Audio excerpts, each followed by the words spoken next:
it's me, Rosie, and the Thelonious puppy dog, doing Tantric tips in my Tantric temple in Casa Bits. So this week I shared with people on the interwebs a shorty about just exploring who you are, exploring your own erotic sense of self. And I wanted to do, I think it really deserved a longer video here in the newsletter. So let's talk about exploring our erotic selves. As I mentioned in the shorter video, I am so surprised how many lovers I've had when I say, what do you fantasize about? They're like, nothing. I watch porn. I don't know. I don't really think about anything.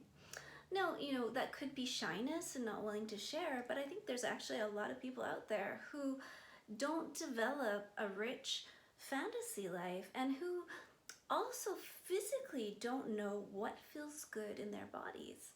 Now, my question to you is, how can you have great sex if you don't know how to please yourself? If you don't know what turns you on? And it's a lot to put on a partner to expect for them to be the ones to awaken you sexually.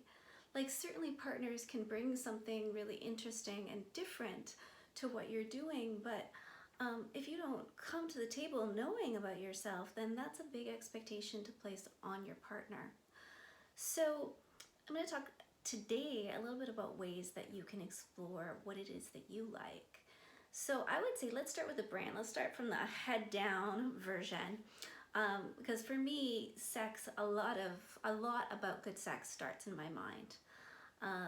So I started reading. I was really lucky. I grew up with a sex therapist father, and my mom had her master's in psychology, so we had a lot of books around sexuality in the house. And so it was easy for me to access erotica and read it. And I spent a lot of time as a young person reading erotica, and it was really normal for me and considered healthy in my household that you build a rich fantasy life. Just like I did by, reading other books that were building my creative brain. I was reading books around sexuality that were building my, my sexual brain, my sensual brain. So I would say go out there and find some erotica, find out what it is that turns you on. Do you have any kinks? Or maybe you're super vanilla. Like, I'm willing to engage in a lot of kinks on a time-to-time basis, and I have actually been a pro-dom in the past. But, what really turns me on is somewhat vanilla. I would say vanilla with a little flavor here and there. It's not super on the kinky zone. Like I said, I'd like to have that as my little extra spice, but it's totally okay to find out that you're mostly vanilla. I love that my dog is incessantly licking his paws as we're talking about this. He's getting quite excited. So go and explore, read erotica, and I would say I would direct you towards erotica as opposed to porn. We're going to do a whole video on porn because it's a pretty big subject, but porn has been shown to create issues for men especially, but I think also probably for female-bodied humans or humans with yonis. Porn creates challenges in the brain. It reacts in our brain the same way that cocaine does, and we start looking for dopamine releases, among other things. So if you're going to engage in porn, and I don't think porn as a whole is an evil thing. I think sometimes it's a great gateway, and sometimes I use it as a gateway to get back into revving up my fire. But I would say pick feminist porn. Be very mindful of the porn you're watching, because if you're watching like intense porn, 3 minutes of intense porn, rubbing one out, right, just to get to climax, that is going to create more issues down the line. Whereas if you're reading erotica, you're actually building your mind, the sensual landscape in your mind. And feminist porn is much more of a slow build as opposed to that really intense porn. So I would say, go in that zone. But start to imagine and then start to bring that fantasy life to your self-pleasure, which gets us to the second part. So brain, go to erotica, maybe go to some feminist porn, start to think about and figure out what gets you off, what makes you feel super sexy, what arouses you. And then you're going to bring it to your body. start to explore your body. So rather than going just directly to your genitals and what you know is going to make you come, explore your body and see where your erogenous zones are. See different ways that you can orgasm, because there's actually many, many ways to orgasm. So there's many more than just one orgasm. Women generally go for a clitoral orgasm, men go for an ejaculatory orgasm. Those are like, you get to a sharp peak and then you're done. And there are many other orgasms available to both women and men, or yoni owners and penis owners. So start to explore what feels good in your body. And I know some people feel uncomfortable with masturbation. There's a lot of shame built up around there. So you can start exploring sensually the rest of your body to see what feels good. And then maybe move to masturbation. But if you're somebody who likes to masturbate, explore in different ways. Bring some sex toys in. I would say for women, generally stay away from the vibrating sex toys. Those can actually start to dull your clitoris and dull those nerve endings and make it really hard to reach orgasm with your hand or with a partner. So I would say only use those here and there, and just be aware, use your own discernment as to whether, if you go down to touch your clitoris with your hand and you feel nothing, then that means that that vibrating sex toy has been overused. And so put it away for about a month and start re-enlivening that feeling in your pussy again.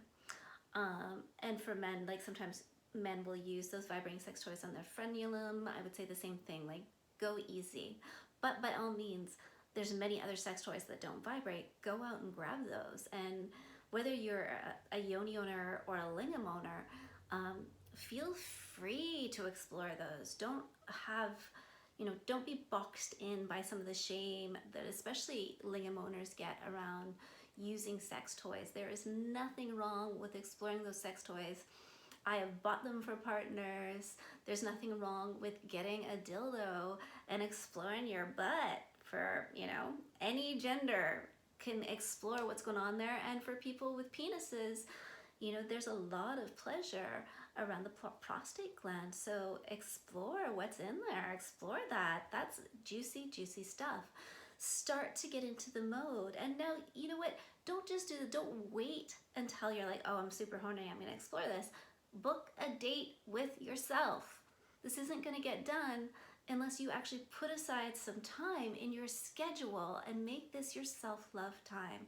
One of the things I loved about going through my Tantric training is that I had homework every week. And at the time I had both my kids living in the house. I had actually my ex-husband living in my house. And I had one of my son's best friends from high school living in the house. So I had a wide variety of people in my house. And I would just tell them, hey, I'm doing my Tantric homework. Everybody put your earplugs in. And don't come knocking on my door for the next, 30 minutes, hour and a half, however long my homework happened to be.